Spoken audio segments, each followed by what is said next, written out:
এরা আরবিরা মুখস্থ করে লইছিল বাক্যটা পাঠ করে। এই বাক্য পাঠ করলে সার্ব দেশের মানুষের ভাষা হইল বাংলা, মাতৃভাষা বাংলা, মায়ের ভাষা বাংলা। আপনি আরবি বলবেন, তাইলে এটা কি হবে? 5 বার তো এটাই বলা হচ্ছে যে তোমরা মানব রচিত ব্যবস্থার অধীনে থাইকো না। এটা কুফর এবং শিরিক। যেহেতু এটা জন লকের আবিষ্কার, পরবর্তীটাকে পূর্ণ রূপ দিছে আব্রাহাম লিঙ্কন। তো সূরা ফাতিহায় কি বলছে? আর রাসূলের কাছে কি প্রশ্ন করেছিল সাহাবীরা? উত্তর দিল ইহুদিরা হইল অবশ্য অভিশপ্ত, আর খ্রিস্টানরা পথ ভ্রষ্ট। এই পথ কেন নিচ্ছেন? কেন নিচ্ছেন আপনারা? আপনারা না বলে মুসলিম, যেই দেশে 5 বার আল্লাহু আকবার বলি আজানও হচ্ছে, আজানের ধ্বনিতে সূর্য অস্ত যায় আবার উদয় হয়। শতকরা 90 থেকে 92% লোক মুসলিম হওয়ার পরও এই দেশে আল কোরআন বিরোধী একটা সংবিধান প্রতিষ্ঠিত হয়ে আছে আজ 55 বছর ধরে, যেইটা একদম নাপাক কথা। ডিবেটেড রোল, একটা democracy and of the people, for the people, by the people. তো এখানে কি এই কথা বলা আছে জন লোকে যে ফর দ্য কোরআন? আবার সে মুসলিমেরও সন্তান না, তার পিতা ছিল একজন মুসি, তার মত তার পথ দিয়ে চললে আপনারা খুব আল্লাহওয়ালা কামেল না? দাড়িতে নিবেন আল্লাহর বিধান, রাসূল তো সমাজ রাষ্ট্রে আল্লাহর বিধান দিবেন না, রাসূলের সুন্নাত আদায় করবেন না। তো রাসূল তো মাইর খাইছিলেন তাইবের ময়দানে। এই কথা বলার কারণই তো রুবুবিয়্যাতে তাওহীদ, উলুহিয়্যাতে তাওহীদ, রাসূলের নেতৃত্বের ইতাআত আনুগত্যে তাওহীদ। আজকে তাওহীদের বিপরীত রুবুবিয়্যাতে শিরিক, উলুহিয়্যাতে শিরিক, রাসূলের নেতৃত্বের আনুগত্যের সাথে শিরিক এবং কুফর।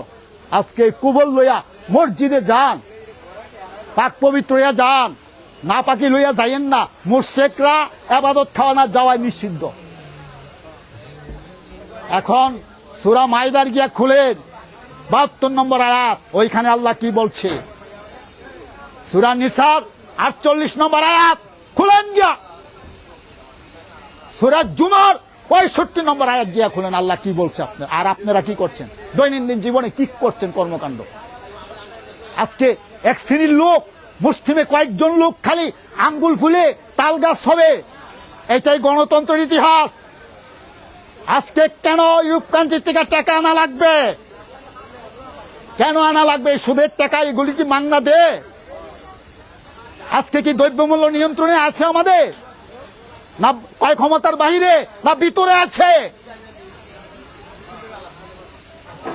এই প্রশ্ন তো এখন সকলের বেলায় ফিট আনফিট না। যারা পাওয়ারে আছে আর যারা পাওয়ারের বাইরে আছে, পাওয়ারলেস, সকলের কান্দই পরে এই কথা বললে কিছু করার নাই। তো কিছু করার নাই, ডু আর ডাই। এই কথার জন্য যদি গুলি আসে আসবে, হাতে যদি হ্যান্ডকাপ লাগে লাগবে, সমস্যা কি? সত্য সত্যই, মিথ্যা মিথ্যা। ওই গণতন্ত্র এটা একদম ডাহা মিথ্যা। জনগণ ক্ষমতার মালিক। যেই জনগণ একটা পিঁপড়া বানাইতে পারে না, মৃত্যু দিতে পারে না, জীবিত করতে পারে না, এরকম একটা আইন বানবেন? আর এই আইনটি বানানোর আপনাদেরকে অধিকার দিচ্ছে জনগণ রে? হ্যাঁ, যারা ইসলামের নামে বলে, তো তারা তো আজকে সংসদে আছে। কোথায় ইসলামের আইন? পারছে তারা দেশের অর্থনৈতিক ভিত্তি জাকাত ভিত্তিক করতে? এটা পারবে না কঠিন কাল। এই গণতন্ত্র যতদিন থাকবে এতদিন সমাজের অবস্থা দিন দিন ঘোলাটে যাবে। এটাই বাস্তবতা। আজকে IMF এর থেকে ঋণ আনবে, অমুক থেকে সমুক থেকে ঋণ আনবে, আর দেশের সাধারণ জনগণের উপরেই চাপবে। হ্যাঁ, আর দ্রব্যমূল্যের ঊর্ধ্বগতি হবে।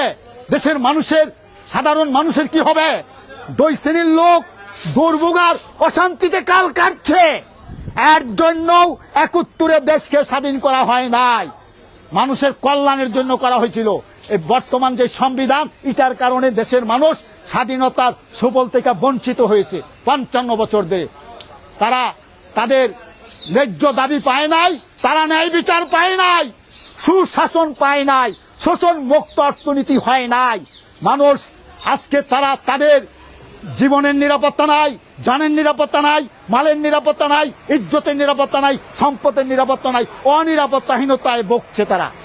কি হবে এইগুলি? আর কতদিন চলবে এইভাবে দেশ এবং সমাজ, রাষ্ট্র, ব্যক্তি, পরিবার? আজকে দেশের মেয়েরা, একজন 7-8 বছরের কন্যা সন্তান যদি আপনারা যৌন হয়রানি করে তাকে আবার মারেন, 3 টুকরা করেন, তাইলে কি আপনাদের চরিত্রগুলি ভালো? এখন আর ওদেরকে দূর দিতে পারবে না, আপনারা নিজেরা দোষী। এই কাজে কেন জড়িত হন? এটা লাইসেন্স দিছে কিসে? এই গণতান্ত্রিক সংবিধানে।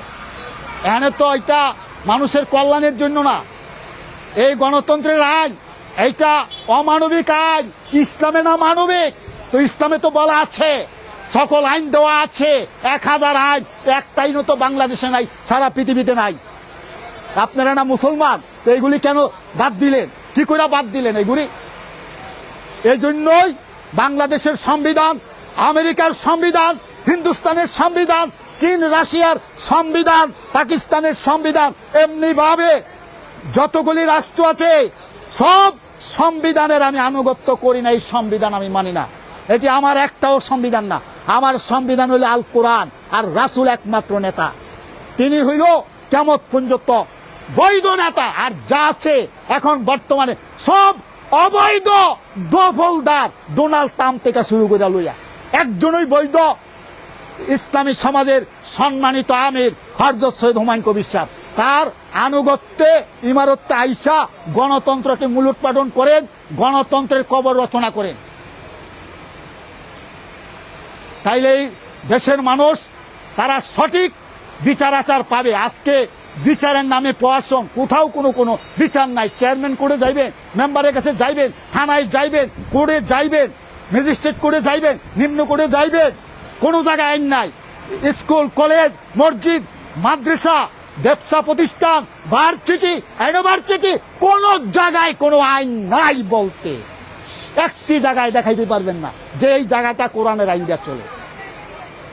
আজকে আমরা দেশকে ভালোবাসি, দেশের মানুষকে ভালোবাসি, এই জন্য আমরা কারো বিরুদ্ধে নামি নাই, মানুষের সার্বিক কল্যাণে নামছি। এই জন্যই নরেন্দ্র মোদীও যেন জাহান্নামে না যায়, আমাদের তারেক রহমান সাহেব যেন জাহান্নামে না যায়, চীনের প্রেসিডেন্টও যেন জাহান্নামে না যায়, রাশিয়ার প্রেসিডেন্টও যেন জাহান্নামে না যায়, সৌদির প্রেসিডেন্টও যেন জাহান্নামে না যায়, একটা দেশের প্রেসিডেন্টও যেন জাহান্নামে না যায়। এরা জাহান্নাম অত্যন্ত মন্দ ঠিকানা।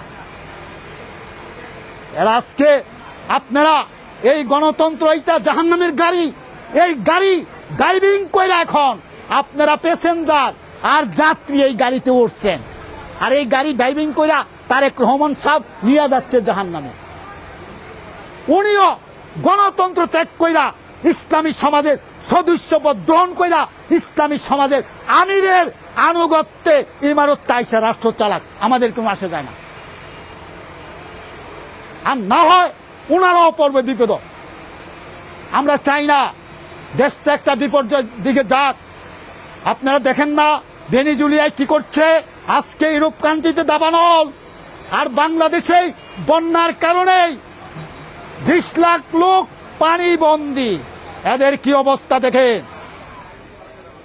তাইলে এই অবস্থাটা কেন বিরাজমান আছে?